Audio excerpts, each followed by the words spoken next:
Il est 18h37. Dehors, la pluie tombe depuis plusieurs heures. Le vent se renforce. Vous êtes chez vous. Et soudain, votre téléphone émet ce son que vous n'entendez presque jamais, une alerte. Un incident majeur vient de se produire dans votre secteur. Les autorités demandent aux habitants de se préparer à évacuer. Vous devez quitter votre logement rapidement. Vous ignorez pour combien de temps. Vous ignorez où vous passerez la nuit. Et vous ne savez pas quand une aide extérieure pourra réellement vous prendre en charge. Puis l'électricité se coupe. Vous ouvrez un placard, pas de sac prêt. Vous cherchez une lampe, elle est quelque part. Les piles aussi. Vos médicaments sont dans la salle de bain. Vos papiers, probablement dans un tiroir. La batterie externe n'a pas été rechargée depuis 3 mois. Et pendant que vous cherchez quoi emporter, le temps, lui, ne cherche rien. Il passe. Depuis plusieurs mois, les autorités françaises rappellent à chaque foyer l'importance de préparer un kit d'urgence. Un kit destiné à assurer environ 72 heures d'autonomie.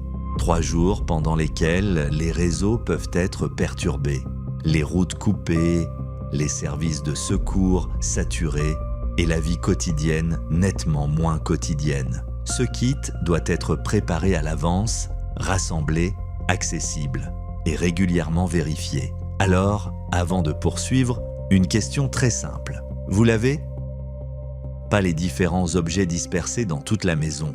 Pas une lampe dans le garage, des bouteilles dans la cuisine et une vieille radio au fond d'un placard. Un véritable kit. Prêt, accessible, utilisable immédiatement. Vous l'avez ? Si la réponse est non, rassurez-vous. Vous êtes probablement loin d'être le seul. Mais une recommandation n'a d'intérêt que si elle quitte un jour l'infographie pour entrer dans la réalité. Et aujourd'hui, c'est précisément ce que nous allons examiner. Pourquoi 72 heures ? Pas parce que les secours arriveront obligatoirement à la 72e heure, à la minute près. Et pas parce qu'après 3 jours, tout redevient soudainement normal. Les 72 heures constituent une durée de référence. Une période pendant laquelle une crise majeure peut désorganiser les services essentiels. L'eau peut ne plus couler, l'électricité peut être interrompue, les communications peuvent devenir instables, les commerces peuvent être fermés ou inaccessibles, certaines routes peuvent être coupées. Et les secours doivent parfois intervenir en priorité auprès des personnes exposées à un danger immédiat. Votre autonomie ne remplace donc pas les secours. Elle leur permet de se concentrer sur les situations les plus graves, pendant que vous traversez les premières heures sans dépendre immédiatement de chaque service habituel. Le kit de 72 heures n'est pas une promesse de survie autonome dans toutes les catastrophes imaginables. C'est un filet de sécurité, un moyen de boire, de s'alimenter, de se soigner, de s'éclairer, de s'informer et de patienter jusqu'à ce qu'une organisation extérieure puisse reprendre le relais. 3 jours, ce n'est pas la fin du monde, mais sans préparation, 3 jours peuvent devenir extrêmement longs. Premier problème, à quoi doit réellement servir ce kit ? À rester chez vous ou à partir rapidement ? Les recommandations officielles envisagent les 2 situations. Le kit doit pouvoir vous aider à patienter à domicile lorsque les réseaux sont interrompus, mais il doit également être disponible en cas de départ précipité. Sur le papier, l'idée est logique. Dans la réalité, ces 2 scénarios imposent des contraintes très différentes. Chez vous, le poids importe peu. Vous disposez de vos vêtements, de vos couvertures, de vos ustensiles, de vos réserves et de l'ensemble du logement. Vous pouvez stocker plusieurs dizaines de litres d'eau. Et personne ne vous demande de porter votre armoire sur le dos. En évacuation, tout change. Vous ne disposez plus que de ce que vous emportez réellement. Chaque objet prend de la place, chaque litre d'eau ajoute 1 kilogramme. Chaque équipement supplémentaire doit être transporté par quelqu'un. Et ce quelqu'un n'est pas forcément jeune, entraîné et ravi de partir marcher sous la pluie. Le kit officiel cherche donc à couvrir plusieurs usages. Mais un équipement polyvalent n'est pas automatiquement adapté à toutes les situations. C'est ici qu'une liste générale rencontre sa première limite. Elle indique ce qui peut être nécessaire. Elle ne peut pas savoir si vous resterez dans votre salon, si vous dormirez dans un gymnase, si vous partirez en voiture ou si vous devrez avancer à pied. Commençons par une fonction essentielle, s'informer. En situation de crise, une mauvaise décision peut provenir d'une information absente, mais aussi d'une information fausse. Votre téléphone reste utile. Il peut recevoir une alerte, consulter des consignes, contacter vos proches ou afficher un itinéraire. Mais il dépend d'une batterie, d'un réseau et parfois d'infrastructures qui ne fonctionneront plus normalement. C'est pourquoi la liste officielle recommande également une radio à pile, accompagnée de piles de rechange. Une radio simple permet de recevoir les informations diffusées par les autorités sans dépendre d'une connexion Internet, à condition évidemment qu'elle fonctionne, que les piles soient présentes, qu'elles ne soient pas corrodées, et que quelqu'un sache comment régler la fréquence, parce qu'une radio parfaitement rangée depuis 8 ans est peut-être un bel objet patrimonial, mais pas nécessairement un équipement d'urgence. La même logique s'applique aux lampes et aux moyens de recharge. Posséder une batterie externe n'est pas suffisant, elle doit être chargée. Posséder une lampe n'est pas suffisant, elle doit fonctionner immédiatement. Dans un kit d'urgence, l'objet compte, mais son état de disponibilité compte davantage. Un équipement déchargé, incomplet ou jamais vérifié ne constitue pas une réserve. Il constitue une surprise. Et les situations d'urgence en offrent généralement déjà assez. Deuxième fonction, boire et s'alimenter. L'eau est prioritaire. La recommandation officielle prévoit 6 litres d'eau potable par personne. Cette quantité représente déjà 6 kg. Pour une famille de 4 personnes, 24 kg d'eau. Avant d'avoir ajouté le sac, la nourriture, les vêtements, les médicaments, la radio et le reste du matériel. À domicile, cette réserve reste raisonnable. En déplacement, elle pose immédiatement la question du transport. Qui porte quoi, sur quelle distance, avec quelles conditions physiques et dans quelles conditions météorologiques. Pour la nourriture, la logique officielle est cohérente. Des aliments non périssables, faciles à consommer, ne nécessitant idéalement ni cuisson, ni réfrigération, ni préparation complexe.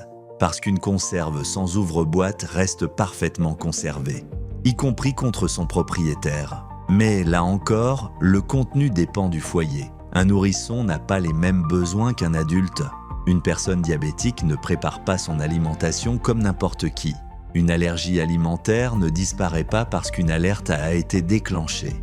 Et un animal ne se nourrit pas forcément de biscuits énergétiques en attendant les secours. La liste donne une fonction. À vous de lui donner un contenu réellement compatible avec les personnes concernées.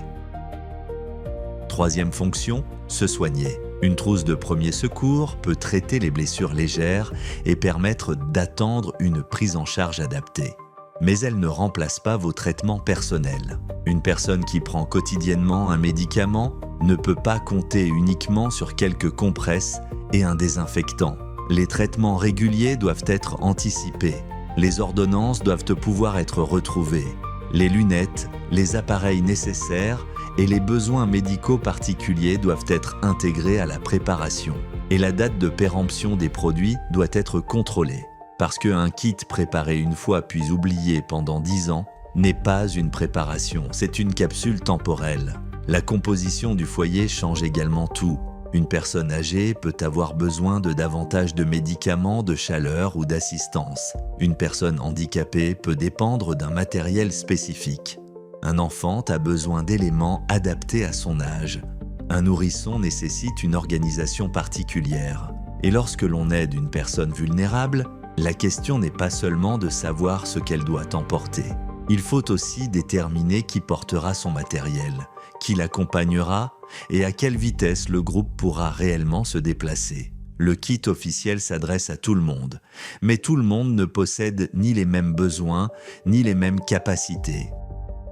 Quatrième fonction, prouver qui vous êtes, accéder à ce dont vous avez besoin et conserver un minimum de moyens d'action. Les recommandations prévoient des copies de documents essentiels, des ordonnances, de l'argent liquide, des doubles de clés.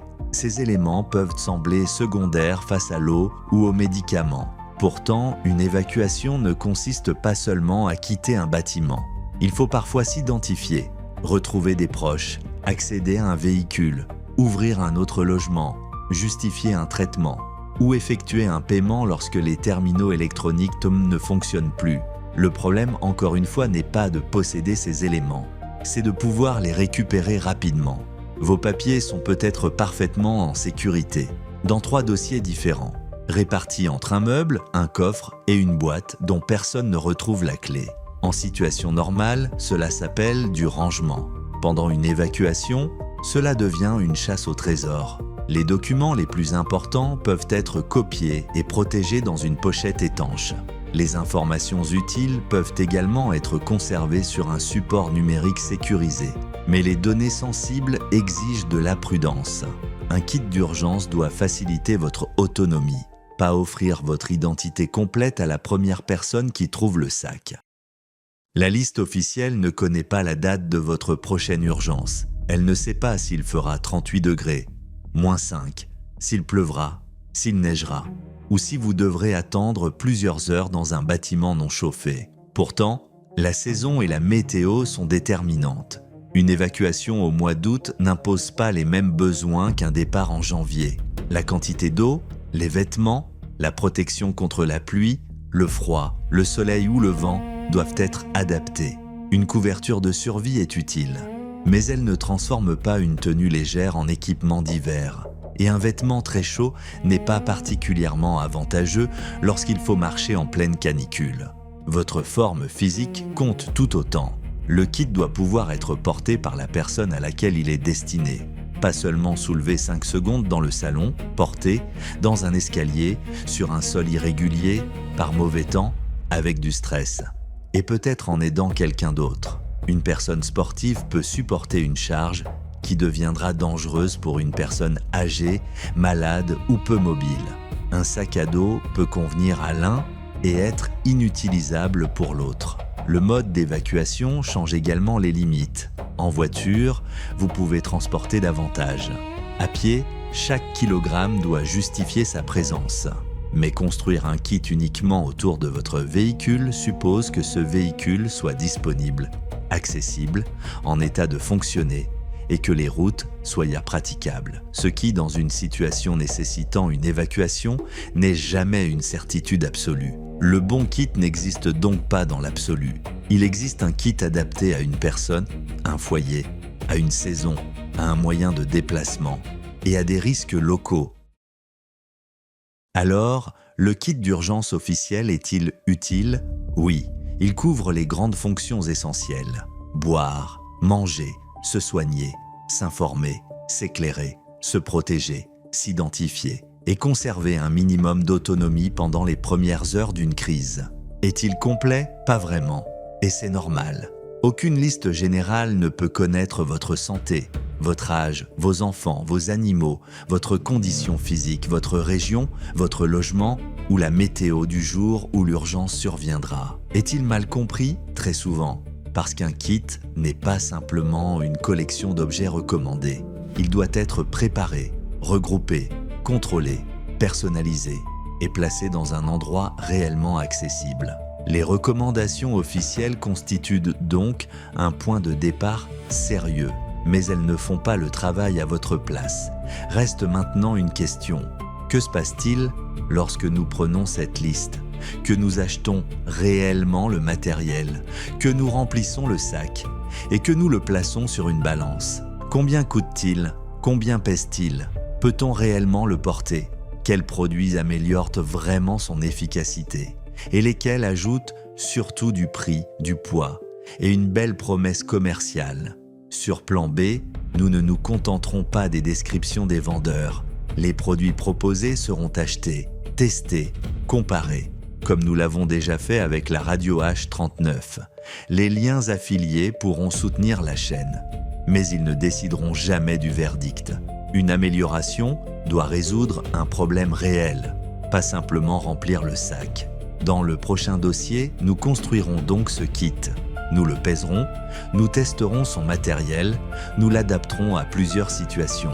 Et surtout, nous vérifierons si une personne ordinaire peut réellement partir avec lui. Parce que le meilleur kit d'urgence n'est pas celui qui contient le plus d'objets. C'est celui que vous pouvez prendre, porter et utiliser le jour où vous n'avez plus le temps de le préparer.